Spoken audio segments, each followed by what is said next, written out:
Apologies for the lateness of this video today. I do try and get them out about 8. Do try it.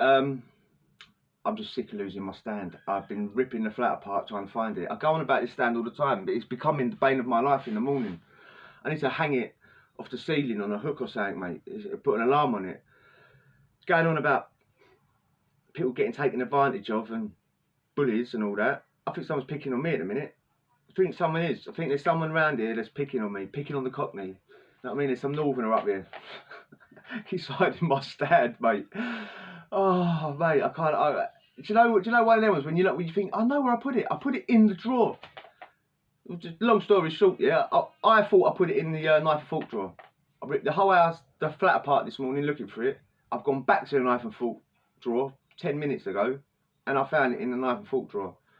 So I think someone's having me on, mate. Someone's creeping about. What's that film, man? Oh, mate. Yeah. Anyway, let's get down to it. I was a bully.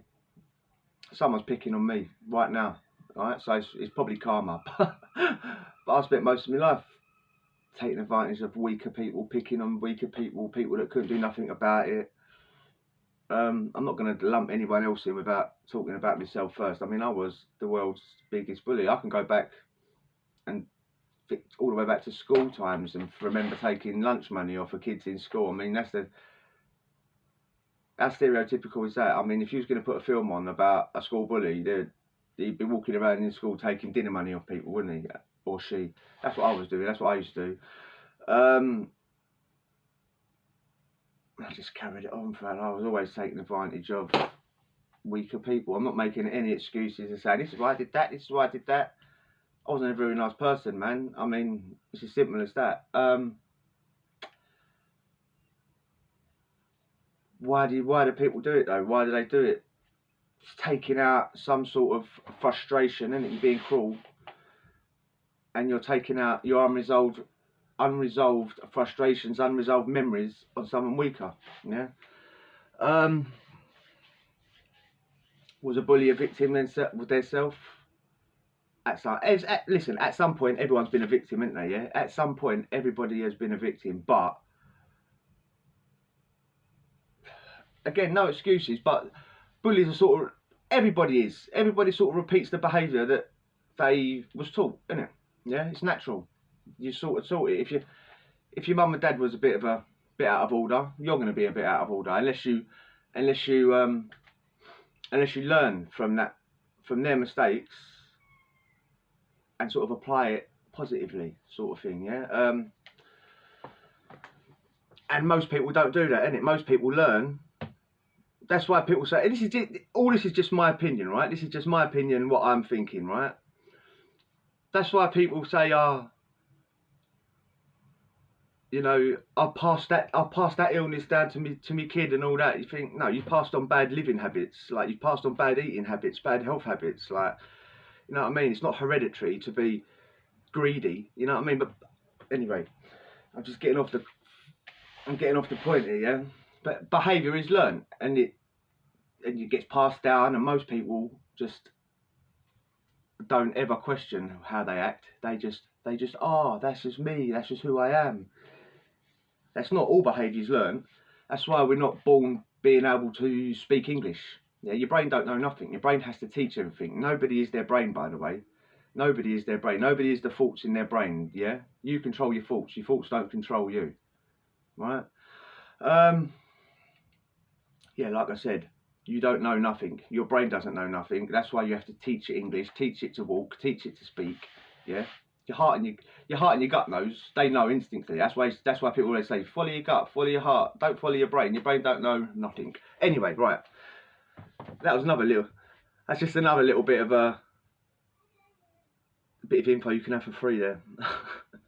Chuck it in the bin if you want. Listen. If your perception of the world is rubbish, then the world is rubbish. Yeah. If you close your eyes and you think about the world, that's the reality. That's the reality of the world. If I close my eyes now and I think of the reality of the world, my reality will be different to your reality, will be different to your reality, because nobody's seen all the world. It's just your perception of the world, yeah? And your perception of the world is usually put into you by the behaviour of things, yeah? You're, like, perception controls your behaviour, I should say, yeah? Your perception of how you've been brought up and how you've seen things makes you behave in a certain way, makes everyone behave in a certain way. Yeah? So if they've been treated like victims, they're going to grow up and treat people like victims. Yeah? But that's not what life is about, is it? Life is about, really, having experiences, right? Because there's no such thing as a good or a bad experience. Life is about having an experience, isn't it, right? It's, again, it's how everybody takes that experience, isn't it? What's a good experience for me might be a bad experience for you. Right? But in reality, every experience should be treated as a positive, because you can learn something from it and adapt your life to that and make your life better. Yeah, that's what life's about, isn't it? Learning lessons from your experiences and adapting, putting those lessons to use. I only learned that about 5 years ago. Most people don't even learn that, but a lot of people might say I'm talking absolute rubbish, but it works for me. And I'm sure whoever else has come to this sort of like weird little conclusion, it ain't made their life worse, you know. But anyway, right, so we're talking about people that bully in jail and things like that. I've said before about the I mean, the one I think about the most when before I even talk about anything else myself, in jail I've made my cellmate sleep with his trainers on. Form of bullying, even though he had smelly feet. That's not an excuse. I said the other day about when I was chucking urine. I'm not doing that because I was nice, and I was like, because I was feeling, I was and I was full of empathy for this person. I was doing it because I was a bully.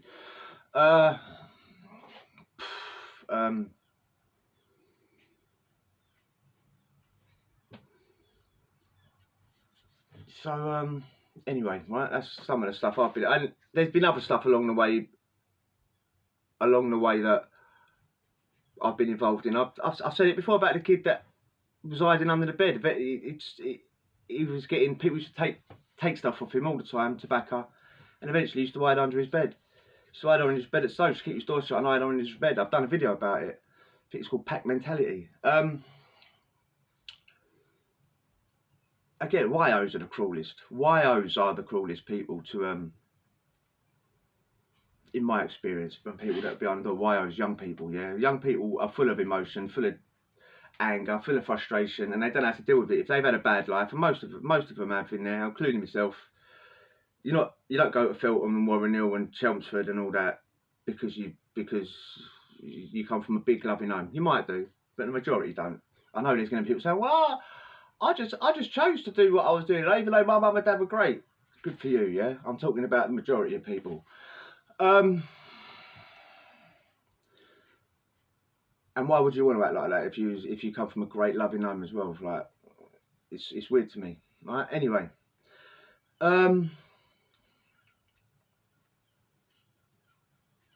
yeah, YOs are the word. There was another incident with the YOs. It was always revolved around canteen. Every single week, this kid used to he had a lot. Say he had like £50 canteen every week, and he got it on a Friday night. I can't remember the exact days of the canteen day, but say you get it on a Friday. Come Saturday morning, everybody is in his cell. Can I have a pack of this? Can I have a pack of that, Chris? Can I have this? Can I have that? People just take. Well, you can imagine how it started. One or two people go in, go, yeah, can I have that? Can I have that canteen? Can I have this? And never pay him back. And then someone else tells someone else. Someone else tells someone else. Oh, he's a soft touch. He never asked for his hobnobs back. He never asked for his Space Invaders back.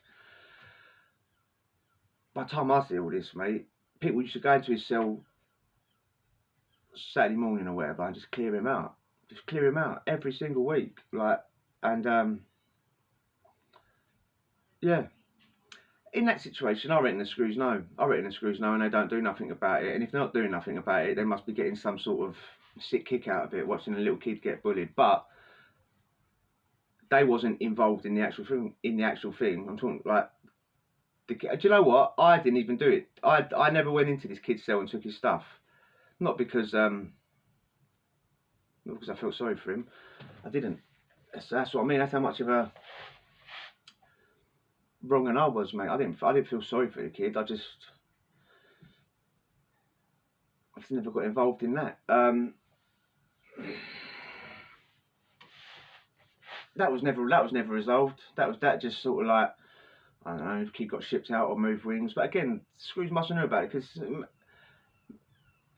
landings ain't that busy. It's not hard to spot 20 people going into one cell, rushing into a cell, yeah, every single week. I mean, yeah, it was weird, and no one ever done anything about it. I said before, the Bedford one, man, this one always sticks out in my mind, and that's why I've said it a few times. I mean, Bedford, adult jail, yeah? I'm not talking about YOs now.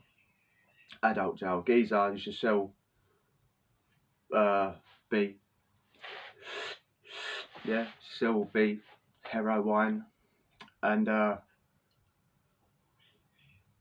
he was a complete arsehole, right? I can honestly say, hand on heart, I never bought a thing off this geezer, right?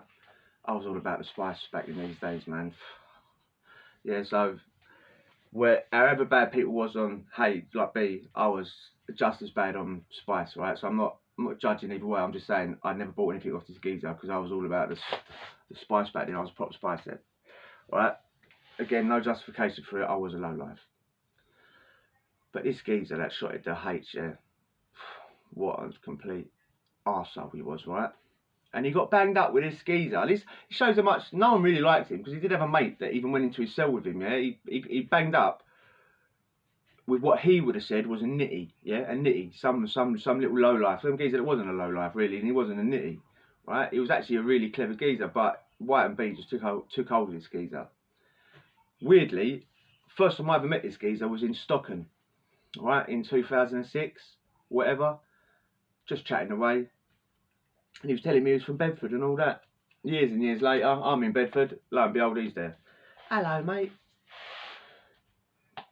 And he never once lied, because when he's like in jail, banged up, he was the sweetest geezer, right? I say sweet, I'm not saying he was a wrong and on road, but he was articulate, he was clearly clever.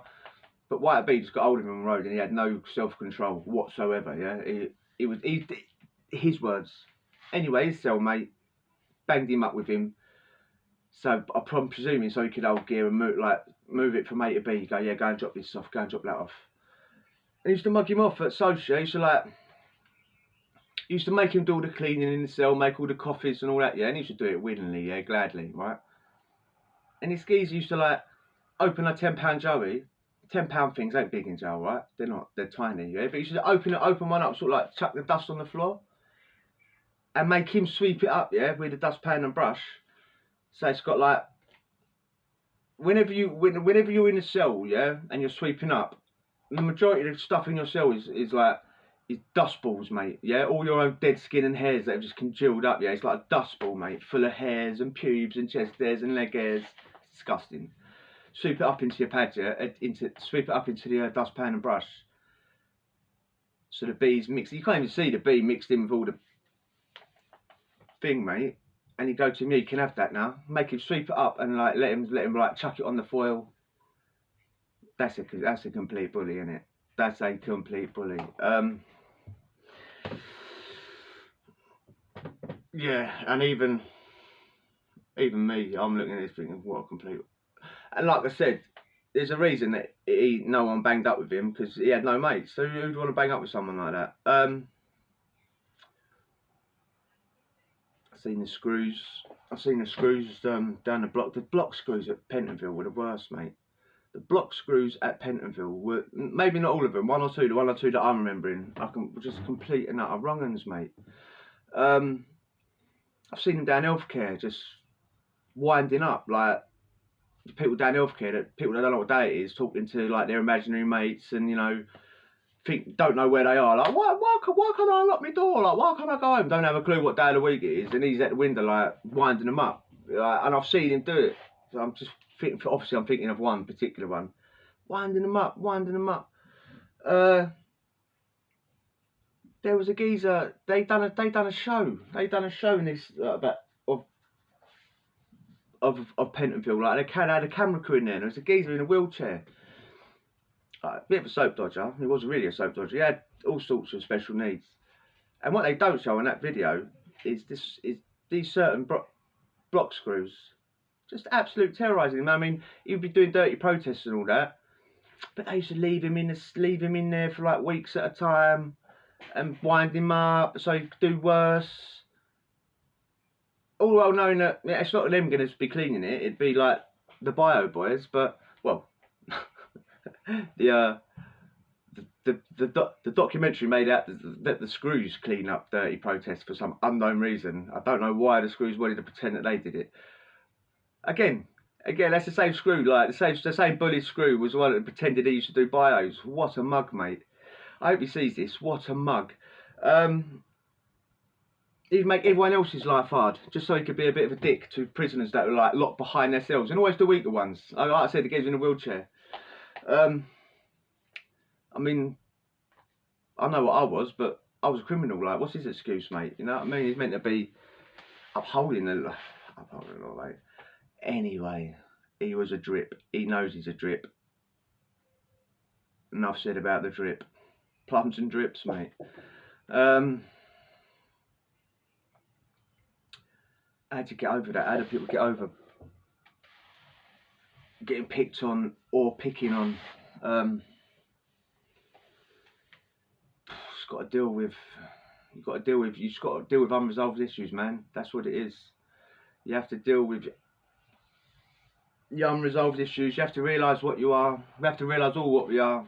I mean, when it comes down to it, scientifically, we're all made up of light. Yeah, we are made up. I don't know how we are. Everything in this earth is made up of light. And in the most cheesy way, mate, light always wins here. If you shine the smallest little pinprick of light into a pitch black room, that tiny little pinprick of light illuminates whatever you're shining it on and obliterates the darkness. Light always wins, and in the most cheesiest way, we are made up of light, so light will overcome darkness. If you enjoyed that, hit the subscribe, and we'll chat again. Adios.